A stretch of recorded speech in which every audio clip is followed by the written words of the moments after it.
Hello दोस्तों, मेरा नाम है संदीप और स्वागत करता हूं आपके अपने ही चैनल टॉक्स फॉर यू में।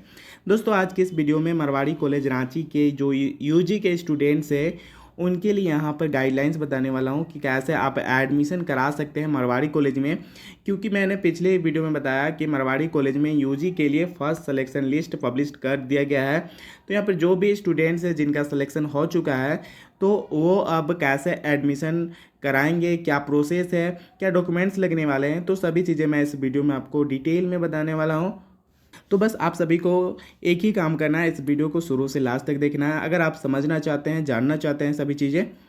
लेकिन वीडियो शुरू करने से पहले आप सभी से एक छोटा सा रिक्वेस्ट है मेरा, अगर आप चैनल पर पहली बार आए हैं और फिर पहले से भी वीडियोज़ देखते आ रहे हैं और वीडियो हेल्पफुल लगता है, इन्फॉर्मेटिव लगता है और ख़ास करके मारवाड़ी कॉलेज रांची से रिलेटेड किसी भी तरह का इन्फॉर्मेशन पाना चाहते हैं, तो इस चैनल को सब्सक्राइब कर लें। आपको इस चैनल पे मारवाड़ी कॉलेज से रिलेटेड हर एक इन्फॉर्मेशन सबसे पहले मिलेगा, ठीक है। और अगर आप चाहें तो टेलीग्राम ग्रुप को ज्वाइन कर सकते हैं। टेलीग्राम ग्रुप आपके सपोर्ट के लिए ही बनाया गया है। वहाँ पर आपके जो भी क्वेश्चंस होते हैं, जो भी डाउट्स होते हैं, आप वहाँ पर पूछ सकते हैं। आपका जो भी प्रॉब्लम होगा वहाँ पर सॉल्व किया जाएगा। अगर टेलीग्राम ग्रुप ज्वाइन करना है तो इस वीडियो के डिस्क्रिप्शन में टेलीग्राम ग्रुप का लिंक दिया गया है, वहाँ से जाकर के आप इजीली ज्वाइन कर सकते हैं, ठीक है। तो बिना देर किए वीडियो में आगे बढ़ते हैं। जो भी यहाँ पर गाइडलाइंस है, जो भी एडमिशन प्रोसेस है, जो भी डॉक्यूमेंट्स लगने वाले हैं, सभी चीज़ को अच्छी तरह से समझ लेते हैं, ठीक है। तो सबसे पहले आप सभी को यहाँ पर जो मारवाड़ी कॉलेज का ऑफिशियल वेबसाइट है उसमें आने के बाद आपको जो गाइडलाइंस दिया गया है एडमिशन से रिलेटेड उसको डाउनलोड कर लेना है, ठीक है। डाउनलोड करने के बाद इस तरह का पीडीएफ ओपन होगा। यहाँ पर आपको जो भी गाइडलाइंस है, जो भी आपका एडमिशन प्रोसेस है, सभी चीज़ें यहाँ पर बताया गया है डिटेल में।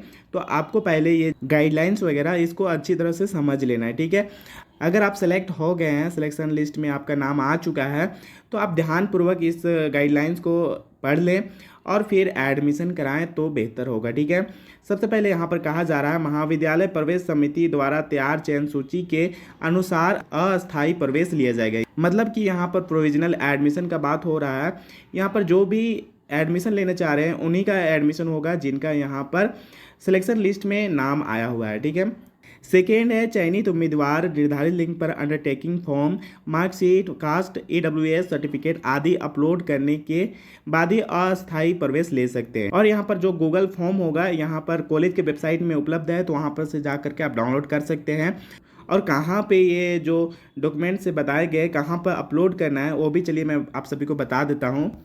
आप सभी को मारवाड़ी कॉलेज का ऑफिशियल वेबसाइट में आना है। आने के बाद आपको इस तरह का इंटरफेस देखने को मिलेगा। यहाँ पर जो अपलोड डॉक्यूमेंट्स का ऑप्शन दिया गया है, यहाँ पर आकर क्लिक करना है और जो भी डॉक्यूमेंट्स आपका रिक्वायर्ड है वो यहाँ पर सबमिट कर देना है, ठीक है। जैसे कि आप यहाँ पर देख पा रहे हैं, जो कॉमर्स के स्टूडेंट्स हैं बॉयज सेक्शन के, यहाँ पर अपलोड करेंगे और किसी भी तरह का प्रॉब्लम होता है तो इस मोबाइल नंबर पे आप कॉल कर सकते हैं। जैसे कॉमर्स के लिए जो यहाँ पर दिया गया है नंबर उसमें कॉल करेंगे। इसी तरह सबके लिए अलग अलग यहाँ पर कॉन्टेक्ट नंबर दिया गया है, वहाँ पर आप अगर कुछ भी प्रॉब्लम होता है तो आप पूछ सकते हैं, ठीक है। और इसी प्रकार जितने भी स्टूडेंट्स हैं कॉमर्स के boys section, girls section, arts के बॉयज़ गर्ल्स या फिर साइंस के, यहाँ पर सभी अपना डॉक्यूमेंट्स अपलोड कर लेंगे। उसके बाद अस्थायी प्रवेश प्रक्रिया निर्धारित तिथि के भीतर ऑनलाइन प्रवेश शुल्क की अपेक्षित राशि जमा करने के बाद ही पूरी की जाएगी। यानी कि जो भी यहाँ एडमिशन प्रोसेस है, जब तक आप ऑनलाइन यहाँ पर एडमिशन फ़ी सबमिट नहीं करते हैं तब तक आपका एडमिशन नहीं होगा, ठीक है। नेक्स्ट है प्रवेश शुल्क का भुगतान अनुमोदन के बाद चांसलर पोर्टल के माध्यम से ऑनलाइन किया जाएगा। मतलब जब आपका जो डॉक्यूमेंट्स है अप्रूव्ड हो जाएगा उसके बाद आप चांसलर पोर्टल के माध्यम से एडमिशन फ़ी पेमेंट कर सकते हैं। नेक्स्ट है संबंधित दस्तावेजों के भौतिक सत्यापन के बाद ही प्रवेश की पुष्टि की जाएगी। यानी कि जितने भी यहाँ पर आपको गाइडलाइंस बताए गए हैं, एडमिशन प्रोसेस आपको बताया गया है, ये सभी चीज़ें करने के बाद आपका भौतिक सत्यापन होगा, यानी कि फिजिकल वेरिफिकेशन होगा डॉक्यूमेंट्स का। उसमें आपको जाना है। फिर डॉक्यूमेंट्स जब तक वेरिफिकेशन नहीं हो जाता तब तक आपका अस्थायी रूप से एडमिशन नहीं होगा, अभी केवल प्रोविजनल एडमिशन ही होगा, ठीक है। नेक्स्ट है दस्तावेज सत्यापन की तिथि की सूचना अस्थायी रूप से प्रवेशित छात्रों को बाद में इलेक्ट्रॉनिक मीडिया के माध्यम से दी जाएगी। मतलब कि जितने भी यहाँ प्रोसेस है उनके हो जाने के बाद जो यहाँ पर फिजिकल वेरिफिकेशन का जो डेट है आपका यहाँ पर कॉलेज की वेबसाइट या फिर व्हाट्सएप ग्रुप अगर है तो वहाँ पर आपको मिल जाएगा, या फिर न्यूज़पेपर में भी आ सकता है तो वहाँ पर भी आप देख पाएंगे।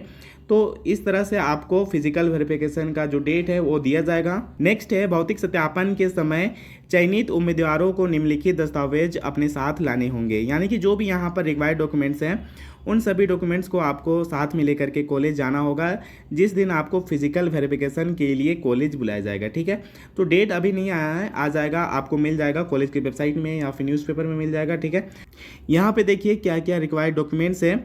Original admit card and marksheet of 10th class, original admit card and marksheet of 12th class, registration slip और card of the last examination passed, original marksheet, provisional certificate and admit card of UG for candidate, original school और college leaving certificate SLC और CLC, okay, original character certificate, original migration certificate, original caste and income certificate if applicable, यानी कि जो भी students SC ST BC1 BC2 इन cast से अगर जो भी स्टूडेंट्स बिलोंग करते हैं तो यहाँ पर उनके लिए कास्ट सर्टिफिकेट ले जाना अनिवार्य रहेगा। Original EWS and BPL certificate if applicable, जिनके पास BPL या फिर EWS सर्टिफिकेट है वो इन सर्टिफिकेट को ले जाएंगे। Hard copy of the downloaded application form, जब आप अप्लाई किए थे फॉर्म उस समय आपने जो प्रिंट आउट निकाला होगा वो फॉर्म आपको ले जाना है। Admission fee receipt 2 copy, xerox copy 2 set of the above documents, यहाँ जितने भी ऊपर में डॉक्यूमेंट्स दिए गए हैं सभी के 2 फोटो कॉपी यानी कि जीरोक्स कॉपी 2 सेट यहाँ पर लगने वाले हैं तो 2 सेट करा लीजिएगा। ठीक है, साथ में आपको 2 पासपोर्ट साइज फोटोग्राफ भी लगेंगे। तो मेरे ख्याल से जितने भी यहाँ पर रिक्वायर्ड डॉक्यूमेंट्स है सभी आपके समझ में आ गया होगा। कुछ भी अगर समझने में दिक्कत होता है तो आप कमेंट करके पूछ सकते हैं। उसके बाद अब नीचे में कुछ इंपॉर्टेंट बात बताई गई है। अगर आप ये सभी चीज़ें अगर करते हैं या फिर कुछ है जो कि नहीं करते हैं तो यहाँ पर आपका जो एडमिशन है वो कैंसिल हो जाएगा। कैसे होगा? यदि छात्र भौतिक सत्यापन की नियमित तारीख को उसके भीतर उपस्थित नहीं होता है, जिस दिन आपका डेट आएगा, ठीक है, जो आपका फिजिकल वेरिफिकेशन का जो डेट आएगा उस दिन आप अगर कॉलेज में नहीं पहुंचते हैं तो फिर आपका प्रोविजनल एडमिशन है वो कैंसिल कर दिया जाएगा। सेकेंड है, यदि अपलोड किए गए दस्तावेज और मूल दस्तावेज के बीच नाम, अंक और तारीख का मेल नहीं है, या फिर यहाँ पर कहा जा रहा है कि जो भी डॉक्यूमेंट्स आप अपलोड करते हैं उसमें और जो भी आपका ओरिजिनल डॉक्यूमेंट्स है उसमें किसी भी तरह का डिफरेंस पाया जाता है तो भी आपका यहाँ पर एडमिशन कैंसिल कर दिया जाएगा। नेक्स्ट है, यदि कोई दस्तावेज गुम, स्कैन, नकली या जाली पाया जाता है, यहाँ पे कहा जा रहा है कि किसी भी तरह का यहाँ पर जाली सर्टिफिकेट हो या नकली हो तो भी आपका कैंसिल हो सकता है एडमिशन।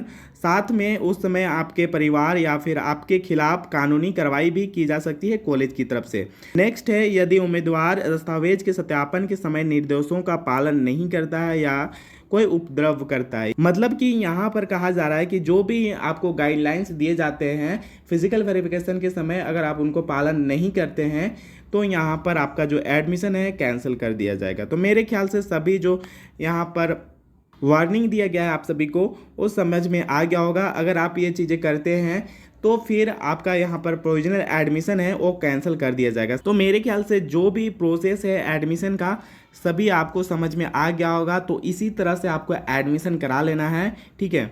और जब यहाँ पर जो लास्ट डेट है एडमिशन का फर्स्ट सिलेक्शन लिस्ट के लिए वो ख़त्म हो जाता है तो फिर जो फर्स्ट सिलेक्शन लिस्ट के जो स्टूडेंट्स होंगे उनका एडमिशन नहीं लिया जाएगा।